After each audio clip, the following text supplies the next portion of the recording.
Bulldozer बाबा के action की तैयारी शुरू हो चुकी है। आपको बता दें कि देवरिया जिले के फतेहपुर गांव में सत्य प्रकाश दुबे और पूर्व जिला पंचायत सदस्य प्रेमचंद यादव के बीच में कई सालों से चल रहे जमीन विवाद को लेकर बीते सोमवार सुबह 7 बजे प्रेमचंद यादव की हत्या हो गई थी, जिसके बाद प्रेमचंद के पक्ष के लोगों ने आधे घंटे के भीतर ही सत्य प्रकाश दुबे के घर पर धावा बोलकर सत्य प्रकाश, उसकी पत्नी, 2 बेटियों और 1 बेटे की लाठी डंडे से पीटकर व धारदार हथियार से हत्या कर दी थी, जिसके बाद इस कांड ने पूरे यूपी को हिला दिया। इस घटना की खबर जैसे ही सीएम योगी तक पहुंची, उन्होंने तुरंत लखनऊ के सभी बड़े अधिकारियों को तुरंत घटना स्थल पर भेजा। योगी इस घटना से इतने आहत है कि एक आरोपियों को कड़ी से कड़ी सजा देने की बात कही है। 24 घंटे के अंदर अब तक इस मामले में कुल 16 बड़ी गिरफ्तारी हुई है, जिनको पुलिस ने जेल भेज दिया है। अभी 11 आरोपी फरार है और कुल 77 लोगों पर एफआईआर दर्ज हुआ है, जिनकी तलाश जारी है। फतेहपुर गांव में राजस्व विभाग की पूरी टीम पहुंच चुकी है और आरोपियों के खलिहान, प्रति मकान, सभी संपत्तियों के साथ गांव की जमीन और आरोपियों के मकान की पैमाइश भी कर रही है। करीब 10 घंटे से ज्यादा समय तक ये पैमाइश चली।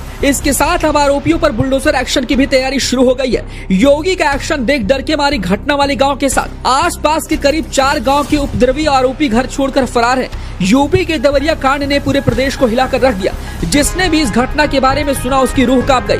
कैसे एक दबंग गुंडागर्दी वाले परिवार ने एक गरीब परिवार के पूरे वंश को खत्म कर दिया। इस घटना में कुल 6 लोग खत्म हुए, जहां एक परिवार का गुंडा नेता मारा गया। इस गुंडे परिवार के लोगों ने गरीब परिवार के पूरे खानदान को मिटा दिया। इस घटना को जिसने भी सुना वो रोने लगा। वहीं सीएम योगी का तेवर तो ऐसा था मानो उनका बस चले तो उसी वक्त फैसला कर दे, लेकिन इस प्रदेश का मुखिया होने के नाते उन्हें कानून का सहारा लेना पड़ा और सभी बड़े अधिकारियों से इस नरसंहार के एक आरोपियों को कड़ी से कड़ी सजा देने की बात कही है। अब योगी का एक्शन दिखना भी शुरू हो चुका है। देवरिया जिले में 10 बीघा जमीन के लिए हुए खून खराबे के बाद पुलिस प्रशासन ने सोमवार को जान गंवाने वाले पूर्व जिला पंचायत सदस्य प्रेमचंद यादव की घेराबंदी शुरू कर दी है।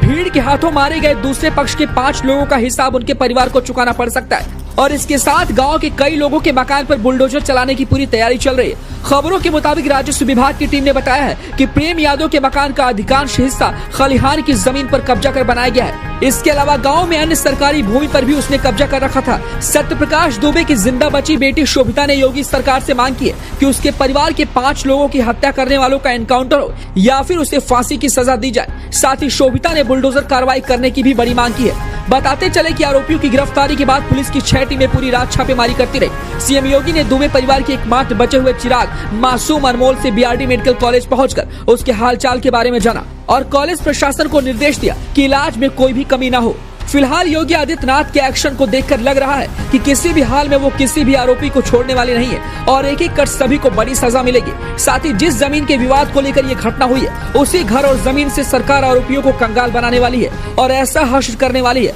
कि जीवन में कभी ऐसा सोचा नहीं होगा।